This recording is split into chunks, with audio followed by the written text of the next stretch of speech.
have you seen any like fallout from these falling news consumption numbers? And like, are we seeing any of that in revenues or in marketing budgets? Yeah, absolutely. So certainly the decrease in traffic has been a trend across the industry. I actually just published a piece that was pretty related to that this morning, that was looking at traffic patterns that found essentially since March 2020, when they reached this historic spike, a lot of publishers have been losing traffic.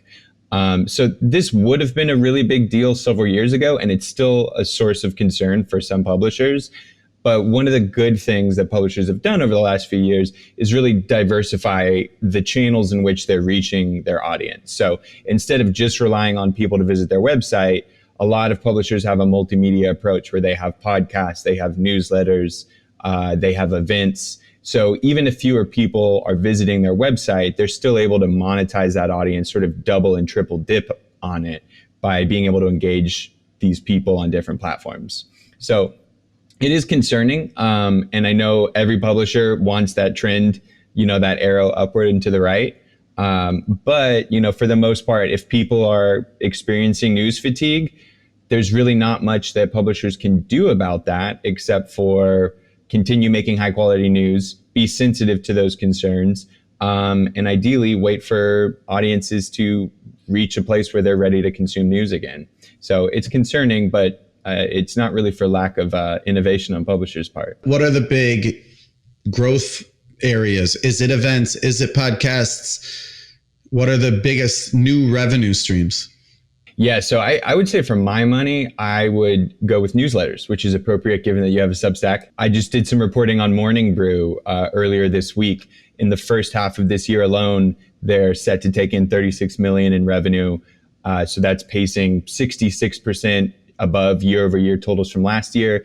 This is a newsletter, basically exclusive product.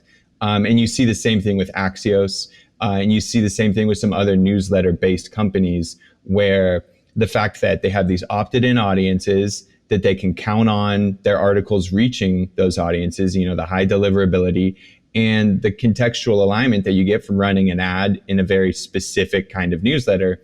All these things have made newsletters great, not just for audiences, but also for publishers and marketers. So for my money, I would say that's kind of like the leading horse in the horse race. But publishers are also getting into video in a really big way with CTV. They're getting into audio. A lot of them, especially like Vox Media and the New York Times, have big stables of podcasts.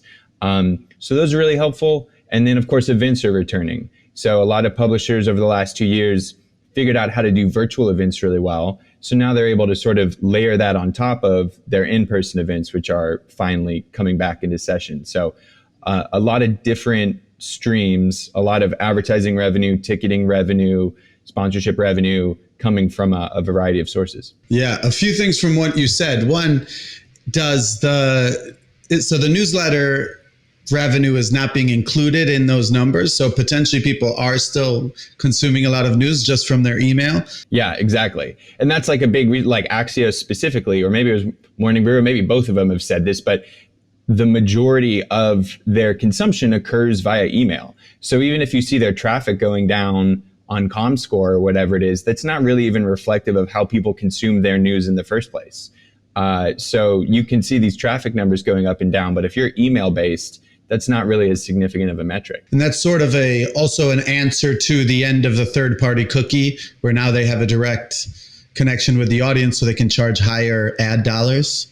Exactly. Yeah, for somebody to be on a newsletter list, they have to give you their email. So every time they open it up, who's reading. If they click on something and then land on a website, what they're reading on the website, where they came from. And then what you see with a lot of places, Morning Brew again, for example, here, they have 10 different newsletters now. So they have HR Brew and Marketing Brew and CFO Brew. So they're also able to really segment those audiences. So they can say, hey, if this is CFO Brew, we know people reading this are in finance. And that way you can turn to a brand and say, we've got this really tight audience that makes a lot of spending decisions, and we can show you how much they're reading and what they're reading. So it makes it a really easy product to sell. Relating back to my initial intro, the newsletter is not necessarily doom that's kind of pushed in the algorithm driven news consumption.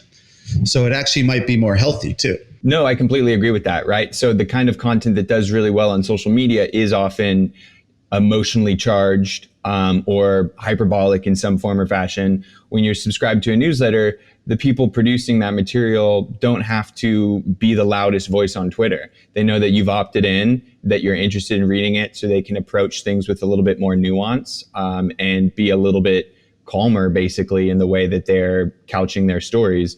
Versus, again, if you're trying to get people's attention on search or social, you're really one voice out of many, and you have to find a way to cut through the noise, and that can lead to some doom and gloom kind of reporting, like you said. So talk to us about those events. Can you really charge? Because it's always been such a high-priced B2B event business that you have such high margins. You can charge thousands of dollars to go because the companies pay for it.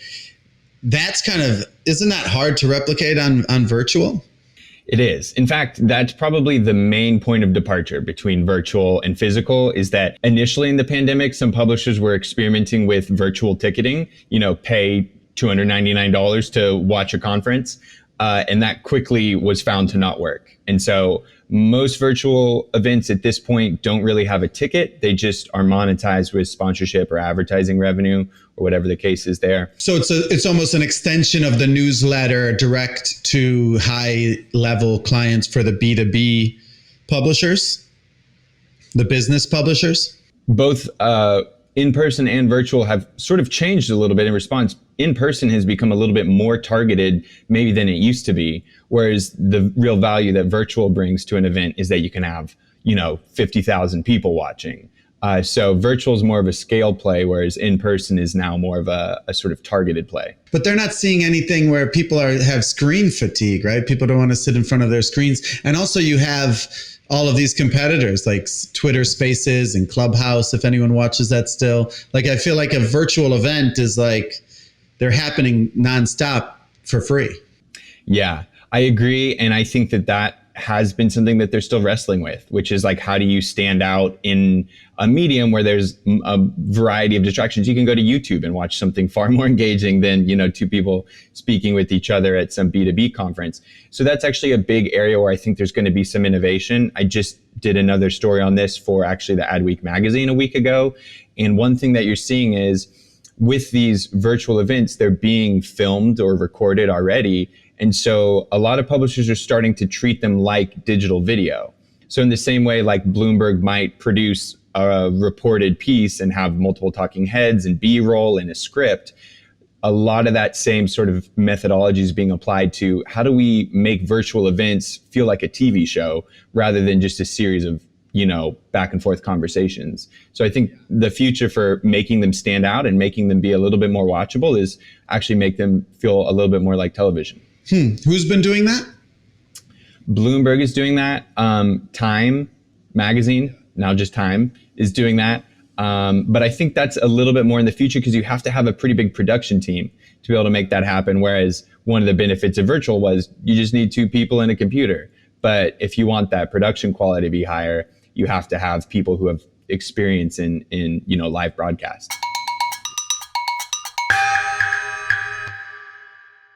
Please like and subscribe so the YouTube algorithm will show our videos to more people. Also join our Substack newsletter for exclusive updates, or if you're on the go, find us wherever you listen to your audio podcasts. Click on one of the links to find our next video, and also check out the links below for more information. Thanks so much for watching.